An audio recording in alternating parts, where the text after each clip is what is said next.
잘 보여요? 오늘 스토리는 뭐냐면요.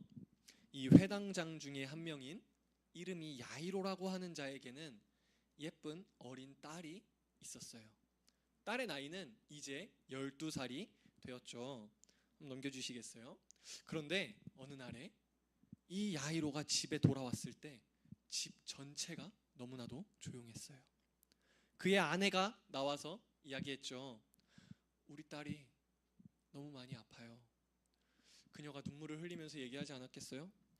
지금 우리 딸이 너무나 위독한 상태입니다. 그래서 다음 이미지에 야이로는 서둘러 밖을 나섰습니다. 왜요? 그의 어린 딸이 죽게 생겼으니까. 그는 서둘러 딸을 살리기 위해서 무엇이라도 시도해야만 했습니다. 그래서 그는 곧장 예수님을 만나기 위해 길을 나섰죠. 예수님, 제발 저희 집에 오셔서 제 딸을 좀 봐주세요. 만약 주님이 오시지 않는다면 제 딸은 이제 죽을 것입니다. 야이로가 정말 절실하게 예수님께 매달려서 간구했어요. 그러자 예수님께서는 뭐라고 말씀하세요? 내가 가리라 말씀하십니다. 갈 길은 너무나도 멀었어요. 그리고 많은 군중들에 둘러싸여 있습니다. 하지만 예수님은 어때요? 서두르셨나요? 서두르지 아니하세요. 사람들은 자꾸 예수님을 멈춰 세우고 예수님 또한 길을 급하게 서두를 마음이 없어 보이네요. 야이로는 예수님에게 제발 서둘러 주세요. 제 딸이 죽게 생겼습니다. 간청했어요. 지금 이 부분이 오늘 말씀의 어떤 부분이죠? 혈루증 앓는 여인이 등장하는 부분이죠. 예수님이 지금 갈 길이 먼데 지금 그 자리에 멈춰 서셨어요. 그죠? 그리고 다음 이미지에 야이로에게 한 사람이 찾아와서 소식을 전했습니다. 어떤 소식이죠? 이미 너무 늦었습니다. 당신의 어린 딸이 죽었습니다 하는 소식이죠. 그런데 예수님께서는 뜻밖의 말씀을 하십니다. 걱정하지 말고 두려워하지 말라. 오직 나만 믿으라. 예수님은 베드로와 야고보의 형제 요한만을 데리고 야이로의 집으로 향했죠. 야이로의 집에 있는 모든 사람들은 크게 통곡하고 슬퍼하고 애통하고 있었어요. 왜죠? 이미 그 딸이 죽었기 때문이죠. 그런데 예수님께서는 또 희한한 말씀을 하십니다. 그녀가 죽은 것이 아닌데 너희들은 왜 슬피 울고 있냐? 울지 말라. 그녀는 단순히 자고 있는 것일 뿐이다. 그런데 거기 있는 사람들이 어떻게 했죠? 예수님에게 반응이 비웃었죠. 조롱했죠. 누가 봐도 죽었는데 잔다고 하니까. 그들은 이미 그 딸이 죽었다고 확신하고 있었어요. 예수님께서 그 딸의 방으로 아버지와 어머니 그리고 제자들과 함께 들어갔습니다. 그리고 나머지 모든 사람들은 들어오지 못하도록 돌려보냈어요. 어린 딸은 여전히 침대에 누워 있었고 예수님은 그녀에게 손을 댔습니다. 그러고 말씀하셨는데 뭐라고 말씀하셨죠? 네, 너무나 잘 아는 말씀이죠. 달리다굼, 번역하면 소녀여 일어나라. 그러자 그녀가 점점 눈을 뜨더니 뭐라고 말해요? 한번 우리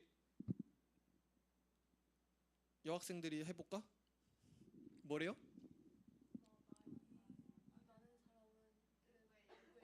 그죠. 자다가 눈을 떴으니까 그죠. 자다가 눈을 떴는데 막 엄청 많은 사람들이 막 얼굴도 못 본 막 예수님하고 막 제자들이 있으니까 이 사람들 누구예요? 이렇게 말하지 않았겠어요? 그녀는 마치 잠에서 깨어서 일어난 것처럼 아주 평온하게 눈을 뜨고 일어섰습니다. 그녀의 부모님은 믿을 수 있었겠어요? 없었겠어요? 믿을 수 없었죠. 내 딸이 다시 일어나다니. 죽은 줄만 알았는데 그죠? 예수님은 거기에 있는 모두에게 이 일을 아무도 알지 못하게 하라 말씀하시면서 그들을 많이 경계했다고 오늘 성경 말씀에는 나와 있어요. 그리고 예수님은 부모에게 이런 말을 하지 않았을까요? 얼마나 많은 시간 잠들었겠어요. 그죠? 딸 아이에게 뭐라도 먹이고 소녀가 이제 일어나서 배가 고플 것이기 때문에 가서 아이를 위해서 요리하라고 말하지 않았을까요? 그녀의 엄마는 얼른 부엌에 가서 입가에는 큰 미소를 띄우며 행복해하면서 어린 딸을 위한 요리를 하기 시작하지 않았을까 하는 전사님의 상상으로 이야기를 마무리합니다. 오늘 이야기 어떤 이야기인지 알겠나요? 네. 오늘 말씀에서는요, 여러분, 야이로의 죽은 딸을 살리시는 사건과 혈루병을 앓는 여인을 치유하신 사건이 동시에 등장해요. 어떻게 등장해요? 처음에 야이로의 딸이 죽는 사건 A, 그 다음에 혈루증을 앓는 여인 B, 그 다음에 또 다시 야이로의 죽은 딸을 살리시는 사건 또 A로 넘어가죠. 우리가 지금 이 이제 말씀을 보면서 야이로의 딸에 대한 내용은 우리가 함께 이야기로 다뤘고, 전사님이 지금부터는 이 혈루병을 앓는 여인에 대해서 여러분과 함께 나눠보고자 합니다. 여러분, 당시 이 혈루증이라는 것은요, 아주 불결한 것으로 간주되었던 것이에요. 그래서 이 병에 걸린 자도 불결한데요, 이 병에 걸린 자에게 접촉되는 사람 또한 동일하게 불결한 자로 여겨졌어요. 그러니까 이 혈루증을 앓는 여인도 이러한 상황을 알고 있었던 거죠. 나와 접촉되는 자도 불결해진다라는 것을 알고 있었어요. 그런데 내가 고의든 실수든 누군가와 접촉해서 그 사람이 불결해지면 이거는 결코 율법이 권장하는 행위가 아니었어요. 그러니까 이 혈루증을 앓는 여인 스스로 조심했어야 됐겠죠. 그런데 그녀는 그것을 알매도 불구하고, 그럼에도 불구하고 예수님께 나아간 것이에요. 예수님에게 자신의 불결을 전염시키는 행위를 한 거나 다름이 없는 거죠. 사실은 우리가 이 당시의 사회로 보면. 그런데 오늘 말씀에서는 이 혈루증을 앓는 여인의 이 행위가 아주 놀라운 일로 벌어지게 됩니다. 어떤 일이죠? 이 여인으로 인해서 예수님께서 불결해져야 되잖아요. 그죠? 그런데 이 여인으로 인해서 예수님이 불결해지는 것이 아니라 오히려 예수님으로 인해서 이 혈루증을 앓는 여인이 온전해졌다는 거예요. 불결해져야 되는 예수님이 오히려 그 여인을 온전하게 만드는 이 역전의 역사가 오늘 말씀에 펼쳐진 겁니다. 그리고 예수님께서는 이 여인을 끝내 찾아내시죠. 그죠? 끝내 찾아내시고 어떻게 해요? 호통치세요? 어디 감히 내 옷자락을 만지느냐 호통치십니까? 전혀 그러지 않으세요. 오히려 그녀의 믿음을 칭찬하시고 그의 그 행위가 믿음 있는 자의 행위였다고 그녀를 진단하십니다. 전도사님이 이 부분에 있어서 여러분에게 첫 번째로 함께 나누고자 하는 말은, 여러분, 당시 사회는, 당시 공동체는 이 여인의 이러한 부족하고 연약한 행동을 결코 인정하지 않았어요. 오히려 이 여인의 행동은 지탄받고 욕먹을 행동이었죠. 그죠? 하지만 예수님 앞에서 이 여인의 연약함은 예수님을 연약하게 만드는 것이 아니라 도리어 이 여인을 온전하게 만들었다는 사실입니다. 우리는 항상 어딘가에 누군가를 세울 때마다 온전한 자를 세우기 원해요. 온전한 자가 앞에 나오기를 원하고요. 온전한 자가 영향을 끼치기를 원해요.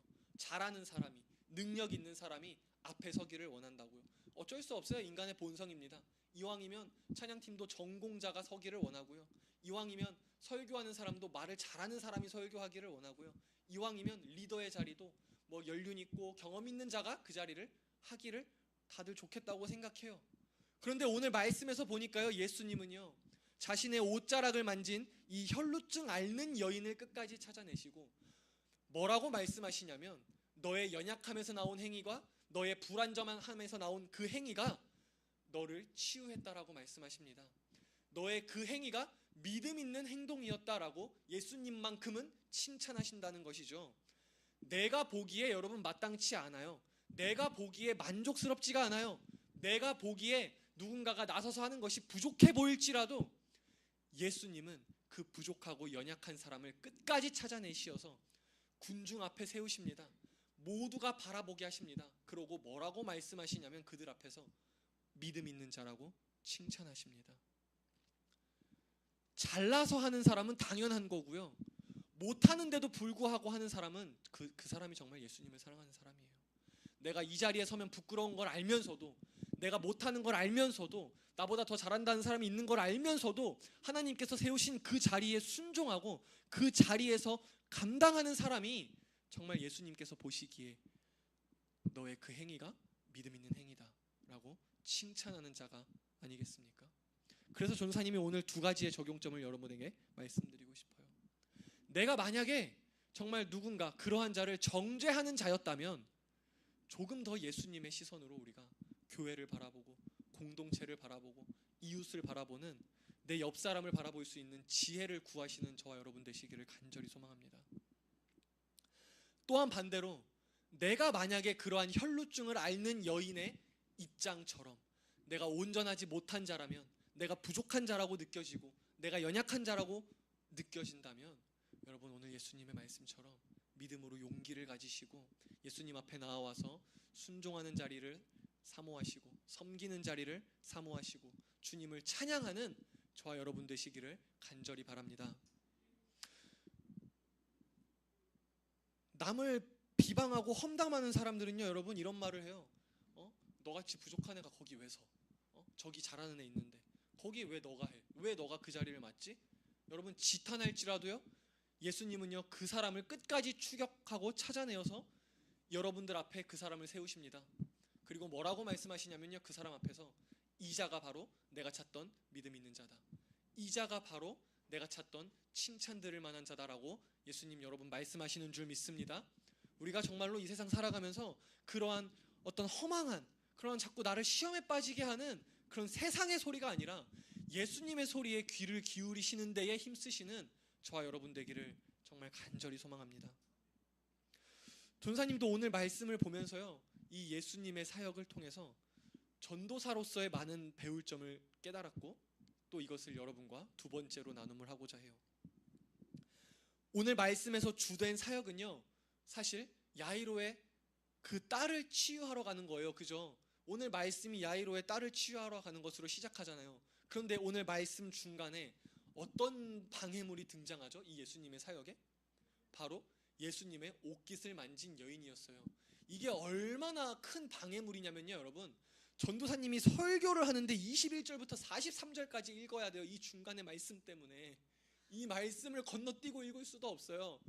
아주 읽는데도 방해물이고 당시 예수님 앞에서도 방해물이고 이 당시에 있던 모든 사람들 앞에서도 이 일이 방해물이에요. 그죠? 그런데 예수님은 그녀를 어떻게 해요? 이 방해물을 그냥 지나치시나요? 아니에요. 끝까지 이 방해물을 찾아내세요. 이 방해물을 찾아내시는데 왜 찾아내세요? 제가 지금 나를 방해하고 있어 이러고 모두가 보는 앞에서 정죄하려고요? 비판하려고요? 아니죠. 믿음 있는 자라 칭찬하시고 그가 치유된 것을 모든 보는 사람들 앞에서 보여주시려고. 예수님의 사역은요 여러분 항상 방해받는 중에 오히려 더 드러나더라는 사실입니다. 그리고 예수님은요 언제나 그 방해물들을 무시하지 않으셨다는 사실입니다. 이 방해물 또한 예수님께서는 차분하게 침착하게 대응하셨다는 것이죠. 우리도 여러분 마찬가지예요. 예수님을 따르고 섬기는 일을 하다 보면요 예수님도 방해를 받으셨는데 여러분 나라고 방해를 안 받을까요? 그 하나님이신 예수님도 하나님의 말씀을 전하는데 방해를 받는다고요. 하나님 자체이신 분이 하나님의 말씀을 전하는데도 방해를 받아요. 그런데 한낱 인간, 한 영혼, 우리가 불과 이 세상에서 보면은 그 한 점에도 미치지 않는 우리가 예수님의 사역을 감당하는데 우리가 얼마나 많은 그 방해물 가운데 살아가겠어요. 그런데 우리가 이 예수님의 사역을 보면서 우리가 배울 것이 무엇이냐면 그 방해물조차도 결국은 우리가 품고 사랑하고 함께 나아가야 한다라는 거예요. 이 부분에 있어서 전사님이 참 많은 깨달음을 얻었던 것 같아요. 나랑 잘 맞는 사람과만 사역한다, 내가 원하는 것만 한다, 나한테 방해물이 되는 것은 지금 내가 예수님의 사역을 하는데 지금 반대되는 자들이라고 내가 평가한다. 여러분 찬양팀 섬기는데 방해물이 있습니까? 여러분? 있겠죠. 왜 없겠어요. 그죠? 우리가 뭘 하든지 항상 방해물이 있단 말이에요. 그런데 내가 기도할 때 중요한 것은 무엇이냐면 주님, 내가 지금 하나님을 찬양하는데, 내가 지금 하나님을 악기로 다루는데 이거 너무 불편해요. 아, 지금 방해물이 있어요. 주님, 제발 저것이 제게 방해가 되지 않게 해주세요. 우리는 대개 이렇게 기도합니다. 전사님도 기도를 해보니까 그런 기도를 하더라고요.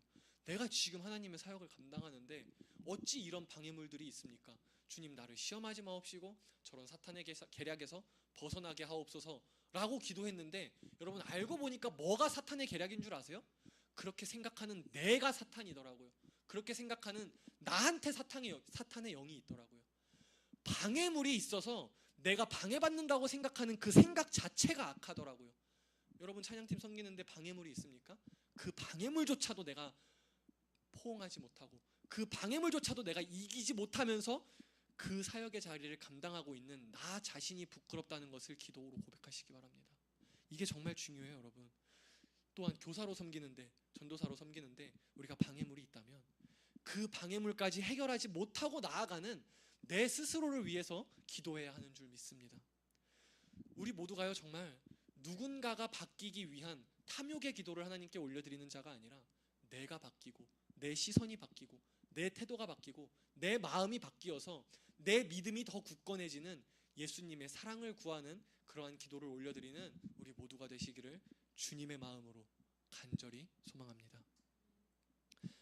마지막 세 번째로 여러분과 나누고 싶은 부분은, 이제 딸이 죽게 생겼어요. 근데 그 자리에서 조급해하지 아니하시는 예수님의 태도, 그리고 그 태도를 바라보는 이 야이로 아버지의 마음입니다. 오늘 말씀을 보니까 끝내 결국 야이로의 딸의 죽음 소식이 전해지게 되죠. 이 죽음 소식이 왜 전해지게 돼요? 예수님이 지체하셔서. 누구 때문에? 혈루병을 앓는 여인 때문에. 이 아버지의 시선에서 바라봅시다. 저 혈루증을 앓는 여인은 치유됐는데 저 여인이 치유됨으로 인해서 내 딸이 죽었네. 지금 이 야이로는 그러한 생각 가운데 있을 거란 말이에요. 근데 이 순간이 바로 예수님이 하나님 되신다는 것을 드러내는 순간입니다. 바로 이 순간에 예수님께서는 야이로에게 뭐라고 말씀하시냐면 두려워하지 말라라고 말씀하세요. 여러분, 이 두려워하지 말라라는 표현 우리가 어디서 많이 보죠? 구약 성경에서 되게 많이 봐요. 그죠? 누가 말씀하시죠? 여호와 하나님께서 되게 말씀하시는 표현이에요. 이 두려워하지 말라라는 표현은 당시 유대인들은 다 알았어요. 이 표현은 구약에서, 이 성경에서 여호와 하나님께서 사용하시는 신적인 표현, 오직 신만이 사용하실 수 있는 표현이라는 것을 알았단 말이에요. 그런데 예수님은 그 많은 유대인들이 있는 자리에서 이 죽은 딸의 아버지에게 두려워하지 말라라고 지금 선포하시는 장면이에요. 이 말씀은요, 마치 예수님께 모든 생명의 주권이 있음을 드러내고 예수님이 하나님이신 것처럼 묘사된다는 거죠. 그럼에도 불구하고 당시 그 분위기에서는 우리는 말씀을 보면서 야이로가 그 상황에서 얼마나 두려워하고 있고 얼마나 괴로워하고 있었는지를 알 수 있어요. 그렇기 때문에 예수님께서 두려워하지 말라라고 위로해줬겠죠. 표현해줬겠죠. 명령하셨겠죠. 여러분, 항상 모든 일은 내가 원하는 순간이 있어요. 야이로가 원하는 순간은 언제였죠? 내 죽은 딸이 살아있을 때 오셔서 치유해 주시기를 원하셨어요. 그런데 하나님의 역사하시는 때가 분명히 있더라는 거예요. 야이로가 원하는 순간은 딸이 살아있을 때 치유되는 것이었지만 예수님의 때는 달랐어요. 예수님은 언제였냐면 야이로의 딸이 죽었을 때 살려주시는 그 역사를 보여주시기로 작정하셨다는 것입니다. 어쩌면요, 이 운이 나쁘게 야이로의 딸이 죽어버린 것이 아니라, 그래서 예수님께서 잘됐다, 치유의 역사보다는 살리는 역사를 보여줘야겠다, 이게 아니라 야이로의 딸이 죽는 때를 기다리셨을지도 모른다는 거예요. 그게 바로 예수님의 때라는 것입니다. 그리고 예수님께서는 야이로의 집에 가서 많은 사람들에게는 지금 이 딸아이가 뭐라고 표현하죠? 잔다라고 표현하죠. 그리고 다 내보냅니다. 그러면 그 나간 사람들은 예수님한테 무슨 말씀을 들었죠? 저 딸아이가 잔대라는 표현만 들었죠. 그리고 그런 다 이제 엑스트라들은 다 이제 아웃, 탈락, 이제 말씀이 안 나와. 그러고 나서 오직 예수님의 제자들과 딸의 부모님만 그 자리에 남겨두었죠. 그렇게 같이 딸의 방에 들어갑니다. 딸의 방에 들어간 그들만이 알았어요. 무엇을 알았어요? 딸이 자는 것이 아니라 죽었다는 것을 그들만이 알았습니다. 그리고 예수님께서는 이 자리에서 선포하십니다. 뭐라고 선포하시죠? 달리다굼, 소녀여 일어나라. 이들은 목격했어요. 이들은 목격자예요. 어떤 목격자요? 단순히 자는 소녀가 일어난 것이 아니라 죽은 소녀가 다시 살아나는 장면을 목격한 자들입니다. 여러분, 이것이 정말 중요해요. 예수님 안에 거하는 자들은요, 죽은 것 같으나 예수님 보시기에는 잠든 자와 같아요. 그런데 세상은 이걸 몰라요. 세상 사람들은 죽으면 모든 것이 끝났다라고 생각하죠. 우리는 죽으면 잠깐 잠들었다가 주님이 이 땅에 다시 재림하실 때에 야이로의 딸이 자다가 다시 일어난 것처럼 눈을 뜨듯이 우리 또한 주님 곁에서 눈을 뜨는 하나님의 자녀들인 줄 여러분 그 믿음으로 나아가죠. 그 믿음으로 나아가죠. 아멘. 이 야이로, 이 어머니, 그리고 그 주변의 모든 사람들이 이 사람들이 원하는 순간은 비록 예수님께서 역사하신 순간이 아니었을지는 몰라요. 이 사람들은 그 사람들이 원하는 회복의 시기가 있었어요. 그죠? 그런데 그들은 자기가 원하는 회복과 자기가 원하는 것보다 더 놀라운 것을 목격하게 된 셈인 거죠. 뭘 목격했죠? 야이로의 딸이 치유되는 것이 아니라 죽은 딸이 살아나게 되는 것을 이들은 목격했습니다. 여러분, 하나님의 때는요, 언제나 내가 구하는 것보다 더 놀랍게 역사하시는 줄 믿으시기 바랍니다. 아멘. 그리고 언제나 내가 원하는 것보다 더 놀라운 것을 보여주시는 하나님인 줄 믿으시기 바랍니다.